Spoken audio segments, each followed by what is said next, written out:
ਸਤਿ ਸ਼੍ਰੀ ਅਕਾਲ। ਤੁਸੀਂ PNCN ਦੇਖ ਰਹੇ ਹੋ। ਖਬਰਾਂ ਦੇ ਇਸ ਬੁਲੇਟਿਨ ਦੇ ਵਿੱਚ ਸਵਾਗਤ ਹੈ। ਖਬਰਾਂ ਦੀ ਸ਼ੁਰੂਆਤ ਕਰਾਂਗੇ ਹੈਡਲਾਈਨਸ ਦੇ ਨਾਲ। TTC ਬੱਸ ਨਾਲ ਕਰੀਬ 20 ਸਾਲ ਦੀ ਉਮਰ ਦੇ ਨੌਜਵਾਨ ਦੀ ਟੱਕਰ। ਸਕਾਰਬਰੋ ਵਿੱਚ ਮਸਜਿਦ ਦੇ ਬਾਹਰ ਵਿਅਕਤੀਆਂ ਦੇ ਉੱਤੇ ਚਲਾਈਆਂ ਗਈਆਂ ਗੋਲੀਆਂ, 5 ਜਣਿਆਂ ਦੇ ਗੋਲੀਆਂ ਲੱਗੀਆਂ। ਚੋਰੀ ਹੋਈ ਟੈਕਸੀ ਦੀ ਪੁਲਿਸ ਦੀ ਗੱਡੀ ਨਾਲ ਟੱਕਰ, ਪੁਲਿਸ ਵਾਲੇ ਦੀ ਹਾਲਤ ਗੰਭੀਰ। ਓਨਟਾਰੀਓ ਦੇ ਕਈ ਹਿੱਸਿਆਂ ਵਿੱਚ ਕੱਲ ਰਾਤ ਤੋਂ ਤੇਜ਼ ਹਵਾ ਕਰਕੇ ਕਈ ਘਰਾਂ ਦੀ ਬਿਜਲੀ ਚਲੀ ਗਈ। ਇਮੀਗ੍ਰੇਸ਼ਨ ਮੰਤਰੀ ਸ਼ੌਨ ਫਰੇਜ਼ਰ ਸਰੀ ਦੇ ਇੱਕ ਗੁਰਦੁਆਰਾ ਸਾਹਿਬ ਵਿੱਚ ਪਹੁੰਚੇ। ਐਕਸਪ੍ਰੈਸ ਐਂਟਰੀ ਦਾ ਇੱਕ ਡਰਾਅ ਤੇ ਬ੍ਰਿਟਿਸ਼ ਕੋਲੰਬੀਆ ਸਮੇਤ ਮੈਨੀਟੋਬਾ ਦੇ ਵਿੱਚ ਕੱਢੇ ਗਏ PNP ਡਰਾਅ ਦੇ ਬਾਰੇ ਤੁਹਾਨੂੰ ਦੱਸਾਂਗੇ। ਇਸ ਦੇ ਨਾਲ ਹੀ ਹੁਣ ਬੁਲੇਟਿਨ ਦੀ ਸ਼ੁਰੂਆਤ ਕਰਦੇ ਹਾਂ। ਸਭ ਤੋਂ ਪਹਿਲੀ ਖਬਰ ਜੋ ਕਿ ਨਾਰਥ ਯਾਰਕ ਖੇਤਰ ਤੋਂ ਸਾਹਮਣੇ ਆਈ ਹੈ, ਜਿੱਥੇ ਕਿ ਇੱਕ TTC ਬੱਸ ਦੇ ਨਾਲ ਇੱਕ ਨੌਜਵਾਨ ਦੀ ਟੱਕਰ ਹੋ ਗਈ। ਨੌਜਵਾਨ ਦੀ ਹਾਲਤ ਗੰਭੀਰ ਬਣੀ ਹੋਈ ਹੈ, ਜਿਸ ਨੂੰ ਹਸਪਤਾਲ ਪਹੁੰਚਾਇਆ ਗਿਆ, ਪਰ ਉਸ ਦੀ ਹਾਲਤ ਖਤਰੇ ਤੋਂ ਬਾਹਰ ਹੈ। ਹਸਪਤਾਲ ਵਿੱਚ ਉਸ ਦਾ ਇਲਾਜ ਚੱਲ ਰਿਹਾ ਹੈ। ਉਸ ਦੀ ਉਮਰ 20 ਸਾਲ ਦੇ ਨੇੜੇ ਹੈ। ਪੁਲਿਸ ਨੇ ਇਸ ਦੀ ਪੁਸ਼ਟੀ ਕੀਤੀ ਹੈ। ਇਸ ਦੌਰਾਨ ਸ਼ਨੀਵਾਰ ਨੂੰ ਸਵੇਰ ਦਾ ਸਮਾਂ ਸੀ ਜਦੋਂ ਇਹ ਹਾਦਸਾ ਵਾਪਰਿਆ। ਜਦੋਂ ਉਸ ਨੌਜਵਾਨ ਦੀ ਟੱਕਰ ਬੱਸ ਨਾਲ ਹੋਈ, 8:40 ਦਾ ਸਮਾਂ ਸੀ, ਜਿਸ ਦੇ ਬਾਰੇ ਪੁਲਿਸ ਨੂੰ ਜਾਣਕਾਰੀ ਦਿੱਤੀ ਗਈ। ਮੌਕੇ ਦੇ ਉੱਤੇ ਐਮਰਜੈਂਸੀ ਟੀਮ ਪਹੁੰਚੀ। ਡੌਨ ਮਿਲਸ ਰੋਡ ਤੇ ਲਾਰੈਂਸ ਐਵੇਨਿਊ ਦੇ ਨੇੜੇ ਇਹ ਹਾਦਸਾ ਵਾਪਰਿਆ। ਬੱਸ ਦੇ ਉੱਤੇ ਤੁਸੀਂ ਦੇਖ ਸਕਦੇ ਹੋ ਕਿ ਇੱਕ ਨਿਸ਼ਾਨ ਬਣਿਆ ਹੋਇਆ ਹੈ, ਜੋ ਕਿ ਇਸ ਹਾਦਸੇ ਤੋਂ ਬਾਅਦ ਦੇਖਿਆ ਜਾ ਸਕਦਾ ਹੈ, ਜਿਸ ਤੋਂ ਇਹ ਵੀ ਜਾਪਦਾ ਹੈ ਕਿ ਕਾਫੀ ਤੇਜ਼ ਟੱਕਰ ਨੌਜਵਾਨ ਦੀ ਬੱਸ ਦੇ ਨਾਲ ਹੋਈ ਹੈ, ਜਿਸ ਤੋਂ ਬਾਅਦ ਇਸ ਮਾਮਲੇ ਦੀ ਜਾਂਚ ਕੀਤੀ ਜਾ ਰਹੀ ਹੈ। ਹਜੇ ਤੱਕ ਇਸ ਦੇ ਪਿੱਛੇ ਕੋਈ ਵੀ ਕਾਰਨ ਨਹੀਂ ਦੱਸਿਆ ਗਿਆ ਕਿ ਆਖਿਰ ਇਹ ਹਾਦਸਾ ਵਾਪਰਿਆ ਕਿਵੇਂ ਹੈ। ਅੱਗੇ ਜਾਣਕਾਰੀ ਤੁਹਾਡੇ ਨਾਲ ਸਾਂਝੀ ਕਰਾਂਗੇ, ਜੋ ਕਿ ਸਕਾਰਬਰੋ ਦੇ ਵਿੱਚ ਇੱਕ ਮਸਜਿਦ ਦੇ ਅੱਗੇ ਕੁਝ ਵਿਅਕਤੀ ਮੌਜੂਦ ਸਨ, ਜਿਨ੍ਹਾਂ ਦੇ ਉੱਤੇ ਗੋਲੀਆਂ ਚਲਾ ਦਿੱਤੀਆਂ ਗਈਆਂ ਅਣਜਾਣ ਵਿਅਕਤੀ ਦੇ ਵੱਲੋਂ।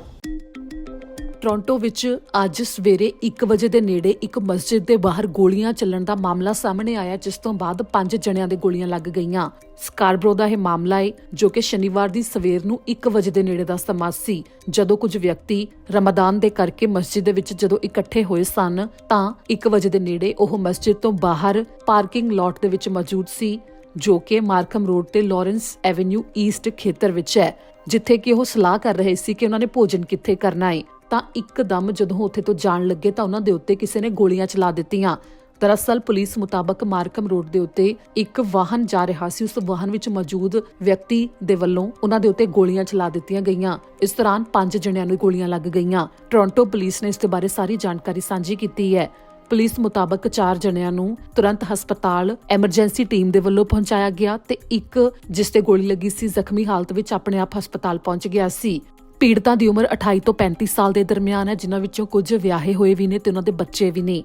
ਇਸ ਦੌਰਾਨ ਪੁਲਿਸ ਦਾ ਕਹਿਣਾ ਹੈ ਕਿ 3 ਨੂੰ ਤਾਂ ਛੁੱਟੀ ਵੀ ਦੇ ਦਿੱਤੀ ਗਈ ਹੈ ਹਸਪਤਾਲ ਤੋਂ ਤੇ 2 ਨੂੰ ਹਜੇ ਹਸਪਤਾਲ ਦੇ ਵਿੱਚ ਰੱਖਿਆ ਗਿਆ ਹੈ, ਜਿਨ੍ਹਾਂ ਦਾ ਇਲਾਜ ਚੱਲ ਰਿਹਾ ਹੈ। ਇਸ ਦੌਰਾਨ ਹਜੇ ਇਹ ਵੀ ਨਹੀਂ ਪਤਾ ਕਿ ਜੋ ਗੱਡੀ ਦੇ ਵਿੱਚੋਂ ਗੋਲੀਆਂ ਉਹਨਾਂ ਦੇ ਉੱਤੇ ਚਲਾਈਆਂ ਗਈਆਂ, ਉਸ ਗੱਡੀ ਵਿੱਚ ਕਿੰਨੇ ਵਿਅਕਤੀ ਮੌਜੂਦ ਸਨ।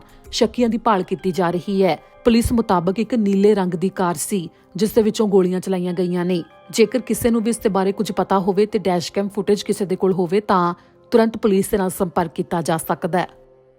ਜਿਵੇਂ ਕਿ ਦੱਸਿਆ ਗਿਆ ਹੈ ਕਿ ਸ਼ੱਕੀ ਦੀ ਭਾਲ ਕੀਤੀ ਜਾ ਰਹੀ ਹੈ ਤੇ ਨਾਲ ਹੀ ਜਿਨ੍ਹਾਂ 5 ਜਣਿਆਂ ਦੇ ਗੋਲੀਆਂ ਲੱਗੀਆਂ ਨੇ, ਉਹਨਾਂ ਦੀ ਹਾਲਤ ਖਤਰੇ ਤੋਂ ਬਾਹਰ ਹੈ, ਜਿਨ੍ਹਾਂ ਵਿੱਚੋਂ ਸਿਰਫ 2 ਜਣੇ ਹੀ ਇਸ ਸਮੇਂ ਹਸਪਤਾਲ ਦੇ ਵਿੱਚ ਰਹਿ ਗਏ ਨੇ, ਜਿਨ੍ਹਾਂ ਦਾ ਇਲਾਜ ਚੱਲ ਰਿਹਾ ਹੈ। 3 ਨੂੰ ਘਰ ਵੀ ਭੇਜ ਦਿੱਤਾ ਗਿਆ ਹੈ।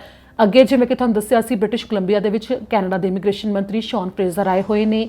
ਇਸ ਮੌਕੇ ਉਹ ਵੱਖੋ-ਵੱਖਰੀਆਂ ਥਾਵਾਂ ਦੇ ਉੱਤੇ ਵੱਖੋ-ਵੱਖਰੇ ਐਲਾਨ ਵੀ ਕਰ ਰਹੇ ਨੇ ਤੇ ਇਸੇ ਨੂੰ ਲੈ ਕੇ ਇੱਕ ਵਿਸਾਖੀ ਦੇ ਸਮਾਗਮ ਵਿੱਚ ਉਹਨਾਂ ਨੇ ਹਿੱਸਾ ਲਿਆ। ਇਮੀਗ੍ਰੇਸ਼ਨ ਮੰਤਰੀ ਸ਼ੌਨ ਫਰੇਜ਼ਰ ਸਰੀ ਦੇ ਗੁਰਦੁਆਰਾ ਦੁੱਖ ਨਿਵਾਰਨ ਸਾਹਿਬ ਦੇ ਵਿੱਚ ਪਹੁੰਚੇ, ਜਿੱਥੇ ਕਿ ਇਸ ਮੌਕੇ ਉਹਨਾਂ ਦੇ ਨਾਲ ਸਰੀ ਨਿਊਟਨ ਤੋਂ MP ਸੁਖ ਧਾਲੀਵਾਲ, ਸਰੀ ਸੈਂਟਰ ਤੋਂ MP ਰਣਦੀਪ ਸਰਾਏ ਤੇ ਨਾਲ ਹੀ MP ਕੈਨ ਹਾਰਡੀ ਵੀ ਮੌਜੂਦ ਸਨ।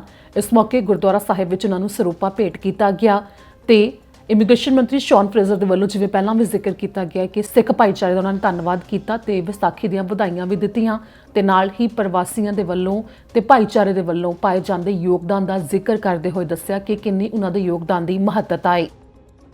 ਇਸ ਨਾਲ ਹੀ ਅਗਲੀ ਖਬਰ ਹੈ ਕਿ ਜੋ ਬ੍ਰਿਟਿਸ਼ ਕੋਲੰਬੀਆ ਤੇ ਨਾਲ ਹੀ ਮੈਨੀਟੋਬਾ ਨੇ PNP ਦੇ ਡਰਾਅ ਕੱਢੇ, ਉਸ ਦੇ ਬਾਰੇ ਤੁਹਾਨੂੰ ਦੱਸਾਂਗੇ। ਬ੍ਰਿਟਿਸ਼ ਕੋਲੰਬੀਆ PNP ਦਾ ਤਾਜ਼ਾ ਡਰਾਅ ਕੱਢਿਆ ਗਿਆ ਹੈ। ਅਪ੍ਰੈਲ 12 ਨੂੰ PNP ਦਾ ਜੋ ਡਰਾਅ ਕੱਢਿਆ ਗਿਆ, ਉਸ ਦੇ ਵਿੱਚ 155 ਜਣਿਆਂ ਨੂੰ ਇਨਵੀਟੇਸ਼ਨ ਭੇਜੇ ਗਏ ਨੇ। ਜੋ ਹੈ PNP ਦੇ ਇਨਵੀਟੇਸ਼ਨ ਭੇਜੇ ਗਏ ਨੇ, ਉਸ ਵਿੱਚੋਂ 124 ਇਨਵੀਟੇਸ਼ਨ ਬ੍ਰਿਟਿਸ਼ ਕੋਲੰਬੀਆ ਦੇ ਟੈਕ ਪਾਇਲਟ ਪ੍ਰੋਗਰਾਮ ਦੇ ਨਾਲ ਹੀ ਜੁੜੇ ਹੋਏ ਨੇ, ਯਾਨੀ ਕਿ ਜਿਨ੍ਹਾਂ ਨੂੰ ਤਕਨੀਕੀ ਸਿੱਖਿਆ ਜਾਂ ਤਕਨੀਕ ਦੇ ਸੰਬੰਧੀ ਕੰਮ ਕਰਨ ਦਾ ਤਜਰਬਾ ਹੈ, ਉਹਨਾਂ ਵਾਸਤੇ ਇਹ ਡਰਾਅ ਹੈ ਜਿਸ ਦੇ ਵਿੱਚ ਯੋਗਤਾ ਦੇ ਆਧਾਰ ਦੇ ਉੱਤੇ ਆਪਣੀ ਫਾਈਲ ਲਗਾਈ ਜਾਂਦੀ ਹੈ ਤੇ ਉਸ ਅਰਜ਼ੀ ਨੂੰ ਮਨਜ਼ੂਰ ਕਰਦੇ ਹੋਏ ਇਹ ਇਨਵੀਟੇਸ਼ਨ ਭੇਜੇ ਜਾਂਦੇ ਨੇ, ਜਿਸ ਤੋਂ ਬਾਅਦ ਸੀਮਤ ਸਮੇਂ ਦੇ ਅੰਦਰ ਹੋਰ ਕਾਗਜ਼ ਜਮ੍ਹਾਂ ਕਰਵਾਉਣੇ ਹੁੰਦੇ ਨੇ। ਤੇ ਬਾਕੀ ਜੋ ਬ੍ਰਿਟਿਸ਼ ਕੋਲੰਬੀਆ ਦੇ ਵਿੱਚ ਐਕਸਪ੍ਰੈਸ ਐਂਟਰੀ BC ਤੇ ਸਕਿੱਲਸ ਇਮੀਗ੍ਰੇਸ਼ਨ ਕੈਟਾਗਰੀਜ਼ ਨੇ ਉਸ ਦੇ ਵਾਸਤੇ ਇਹ ਡਰਾਅ ਕੱਢੇ ਗਏ ਨੇ ਤੇ ਸਕਿਲਡ ਵਰਕਰ ਤੇ ਇੰਟਰਨੈਸ਼ਨਲ ਗ੍ਰੈਜੂਏਟਸ ਦੇ ਵਾਸਤੇ ਵੀ ਇਨਵੀਟੇਸ਼ਨ ਭੇਜੇ ਗਏ ਨੇ, ਜਿਸ ਦੇ ਵਿੱਚ ਘੱਟੋ ਘੱਟ ਸਕੋਰ 87 ਤੱਕ ਗਿਆ ਹੈ। ਇਸ ਦੇ ਨਾਲ ਹੀ ਮੈਨੀਟੋਬਾ ਦੇ ਵੱਲੋਂ ਵੀ ਇੱਕ ਖਾਸ ਡਰਾਅ ਕੱਢਿਆ ਗਿਆ। ਇਹ ਡਰਾਅ ਖਾਸ ਇਸ ਕਰਕੇ ਸੀ ਕਿਉਂਕਿ PNP ਦੇ ਇਸ ਡਰਾਅ ਦੇ ਵਿੱਚ ਯੂਕਰੇਨ ਦੇ ਸਿਟੀਜ਼ਨ ਨੇ ਜੋ ਉਹਨਾਂ ਵਾਸਤੇ ਇਨਵੀਟੇਸ਼ਨ ਭੇਜੇ ਗਏ ਸਨ, ਜੋ ਕਿ ਇਸ ਸਮੇਂ ਜੰਗ ਕਰਕੇ ਹਾਲਾਤ ਬਣੇ ਹੋਏ ਨੇ। ਯੂਕਰੇਨੀਅਨਸ ਦਾ ਸਵਾਗਤ ਕੀਤਾ ਜਾ ਰਿਹਾ ਹੈ ਕੈਨੇਡਾ ਦੇ ਵਿੱਚ, ਤਾਂ ਉਸ ਦੇ ਵਾਸਤੇ ਵੀ ਜਿਨ੍ਹਾਂ ਨੇ ਫਾਈਲਾਂ ਲਾਈਆਂ ਤੇ ਯੂਕਰੇਨੀਅਨ ਸਿਟੀਜ਼ਨ ਨੇ ਉਹਨਾਂ ਵਾਸਤੇ ਕੁਝ ਇੱਕ ਖਾਸ ਡਰਾਅ ਮੈਨੀਟੋਬਾ ਦੇ ਇਮੀਗ੍ਰੇਸ਼ਨ ਵਿਭਾਗ ਦੇ ਵੱਲੋਂ ਕੱਢਿਆ ਗਿਆ, ਜਿਸ ਦੇ ਵਿੱਚ ਜੋ 11 ਅਪ੍ਰੈਲ ਨੂੰ ਡਰਾਅ ਕੱਢਿਆ ਗਿਆ 20 ਦੇ ਕਰੀਬ ਇਨਵੀਟੇਸ਼ਨ ਗਏ ਨੇ ਤੇ 60 ਘੱਟੋ ਘੱਟ ਪੁਆਇੰਟ ਚਾਹੀਦੇ ਸਨ, ਜਿਸ ਦੇ ਵਿੱਚ ਇਹ ਇਨਵੀਟੇਸ਼ਨ ਗਏ ਨੇ। ਸਿਰਫ ਇਹ ਸੂਬੇ ਹੀ ਨਹੀਂ ਸਗੋਂ ਕੈਨੇਡਾ ਦੇ ਇਮੀਗ੍ਰੇਸ਼ਨ ਵਿਭਾਗ ਨੇ ਵੀ ਇੱਕ ਐਕਸਪ੍ਰੈਸ ਐਂਟਰੀ ਦਾ ਡਰਾਅ ਕੱਢਿਆ। ਇਸ ਡਰਾਅ ਦੇ ਵਿੱਚ ਸਿਰਫ ਉਹਨਾਂ ਨੂੰ ਇਨਵੀਟੇਸ਼ਨ ਭੇਜੇ ਗਏ ਜਿਨ੍ਹਾਂ ਦੀ PNP ਪਹਿਲਾਂ ਤੋਂ ਅਪਰੂਵ ਹੈ, ਜੋ ਕਿ 13 ਅਪ੍ਰੈਲ ਨੂੰ ਇਹ ਡਰਾਅ ਕੱਢਿਆ ਗਿਆ ਸੀ, ਜਿਸ ਦੇ ਵਿੱਚ 787 ਜਣਿਆਂ ਨੂੰ ਇਨਵੀਟੇਸ਼ਨ ਭੇਜੇ ਗਏ ਨੇ PR ਦੇ ਵਾਸਤੇ ਤੇ ਘੱਟੋ ਘੱਟ ਸਕੋਰ ਇਸ ਡਰਾਅ ਦਾ 782 ਤੱਕ ਗਿਆ ਹੈ। ਜਿਵੇਂ ਕਿ 600 ਪੁਆਇੰਟ ਤਾਂ ਪਹਿਲਾਂ ਹੀ ਹੁੰਦੇ ਨੇ ਜਿਨ੍ਹਾਂ ਕੋਲ PNP ਅਪਰੂਵਲ ਹੁੰਦਾ ਹੈ ਤੇ ਉਸ ਤੋਂ ਉੱਪਰ ਯੋਗਤਾ ਦੇ ਆਧਾਰ ਦੇ ਉੱਤੇ ਹੋਰ ਪੁਆਇੰਟ ਨੇ ਤੇ 782 ਤੱਕ ਇਹ ਜੋ ਘੱਟੋ ਘੱਟ ਸਕੋਰ ਗਿਆ ਹੈ।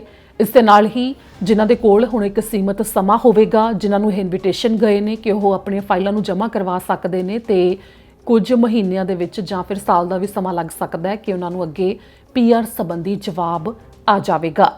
ਹੁਣ ਰੁਕ ਅਗਲੀ ਖਬਰ ਦੇ ਵੱਲ ਕਰਾਂਗੇ। ਓਨਟਾਰੀਓ ਦੇ ਪੂਰਬੀ ਹਿੱਸੇ ਵਿੱਚ ਤੇਜ਼ ਹਵਾ ਚੱਲਣ ਦੇ ਕਰਕੇ ਨੁਕਸਾਨ ਕਾਫੀ ਜ਼ਿਆਦਾ ਹੋਇਆ। ਕਈ ਥਾਵਾਂ ਦੇ ਉੱਤੇ ਦਰਖਤ ਡਿੱਗ ਗਏ।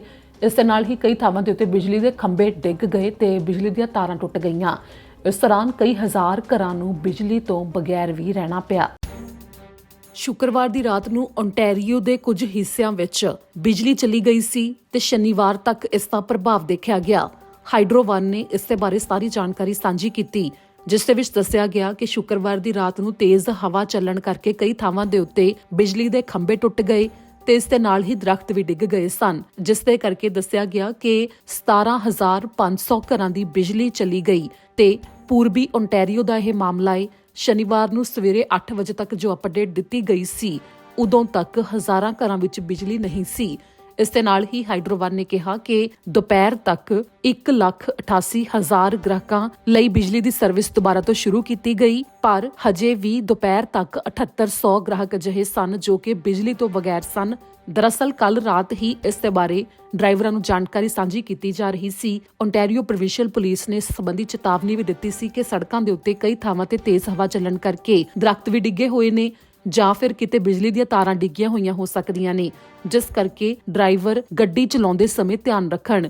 ਜਿਵੇਂ ਕਿ ਹੁਣ ਲੌਂਗ ਵੀਕਐਂਡ ਹੈ ਤਾਂ ਇਸ ਸਮੇਂ ਵੀ ਡਰਾਈਵਰਾਂ ਨੂੰ ਕਿਹਾ ਜਾ ਰਿਹਾ ਹੈ ਕਿ ਉਹ ਰਾਤ ਦੇ ਸਮੇਂ ਖਾਸ ਤੌਰ ਦੇ ਉੱਤੇ ਧਿਆਨ ਰੱਖਣ ਕਿ ਅੱਗੇ ਉਹਨਾਂ ਦੇ ਕੋਈ ਬਿਜਲੀ ਦਾ ਖੰਭਾ ਜਾਂ ਕੋਈ ਤਾਰਾਂ ਜਾਂ ਫਿਰ ਕੋਈ ਦਰਖਤ ਡਿੱਗਿਆ ਹੋਇਆ ਹੋ ਸਕਦਾ ਹੈ, ਜਿਸ ਕਰਕੇ ਸੀਟ ਬੈਲਟ ਪਾਉਣੀ ਨਾ ਭੁੱਲੀ ਜਾਵੇ, ਡਰਾਈਵਰ ਨਸ਼ੇ ਦੀ ਹਾਲਤ ਵਿੱਚ ਬਿਲਕੁਲ ਨਾ ਹੋਵੇ। ਇਸ ਦੇ ਬਾਰੇ ਜੋ ਪੁਲਿਸ ਅਧਿਕਾਰੀ ਨੇ ਚੇਤਾਵਨੀ ਵੀ ਦੱਸੀ ਸੀ ਉਹ ਤੁਹਾਨੂੰ ਹੁਣ ਸੁਣਾਉਂਦੇ ਹਾਂ।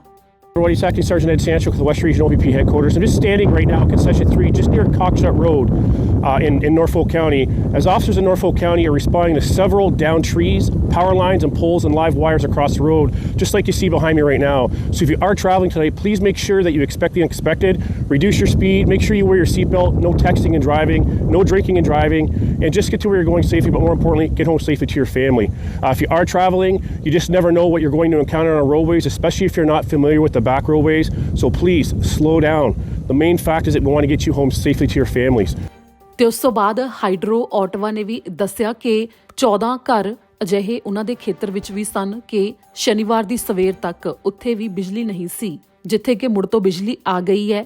ਤੇ ਕਿਊਬੈਕ ਦੇ ਵਿੱਚ ਵੀ ਇਹ ਮਾਮਲੇ ਸਾਹਮਣੇ ਆਏ ਜਿੱਥੇ ਕਿ 4500 ਦੇ ਨੇੜੇ ਗ੍ਰਾਹਕ ਅਜਿਹੇ ਸਨ ਜੋ ਕਿ ਬਿਜਲੀ ਤੋਂ ਬਗੈਰ ਸਨ, ਪਰ ਸ਼ਨੀਵਾਰ ਦੀ ਦੁਪਹਿਰ ਤੱਕ 4000 ਅਜਿਹੇ ਸਨ ਜਿੱਥੇ ਬਿਜਲੀ ਨਹੀਂ ਸੀ। ਪਰ ਇਹਨਾਂ ਸਾਰੀਆਂ ਥਾਵਾਂ ਦੇ ਉੱਤੇ ਬਿਜਲੀ ਵਿਭਾਗ ਦੇ ਵੱਲੋਂ ਕੰਮ ਕੀਤਾ ਜਾ ਰਿਹਾ ਹੈ ਕਿ ਬਿਜਲੀ ਛੇਤੀ ਨਾਲ ਵਾਪਸ ਆ ਸਕੇ। ਕਈ ਥਾਵਾਂ ਦੇ ਉੱਤੇ ਜਿੱਥੇ ਨੁਕਸਾਨ ਜ਼ਿਆਦਾ ਹੋਇਆ, ਖੰਭੇ ਕਾਫੀ ਬੁਰੀ ਤਰ੍ਹਾਂ ਟੁੱਟੇ ਨੇ, ਉਸ ਕਰਕੇ ਜ਼ਰੂਰ ਪ੍ਰਭਾਵ ਪਿਆ ਹੈ ਕਿ ਲੰਮੇ ਚਿਰ ਤੱਕ ਬਿਜਲੀ ਤੋਂ ਬਗੈਰ ਕਈਆਂ ਨੂੰ ਰਹਿਣਾ ਪੈ ਰਿਹਾ ਹੈ ਤੇ ਕੁਝ ਇਵੈਂਟ ਵੀ ਰੱਦ ਕੀਤੇ ਗਏ ਨੇ ਜੋ ਸ਼ਨੀਵਾਰ ਦੇ ਵਾਸਤੇ ਰੱਖੇ ਗਏ ਸਨ ਬਿਜਲੀ ਚਲੇ ਜਾਣ ਕਰਕੇ।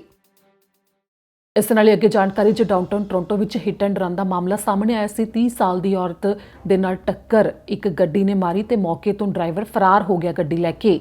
ਪੁਲਿਸ ਨੇ ਹੁਣ ਉਸ ਨੂੰ ਲੱਭਣ ਦੇ ਲਈ ਸਹਿਯੋਗ ਮੰਗਿਆ।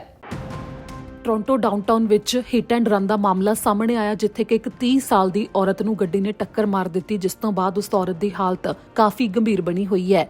ਅਪ੍ਰੈਲ 14 ਨੂੰ ਸਵੇਰ ਦੇ 3:15 ਦਾ ਸਮਾਂ ਸੀ ਜਦੋਂ ਸਪੈਡੀਨਾ ਐਵੇਨਿਊ ਤੇ ਕਿੰਗ ਸਟਰੀਟ ਵੈਸਟ ਦੇ ਨੇੜੇ ਇਹ ਹਾਦਸਾ ਵਾਪਰਿਆ।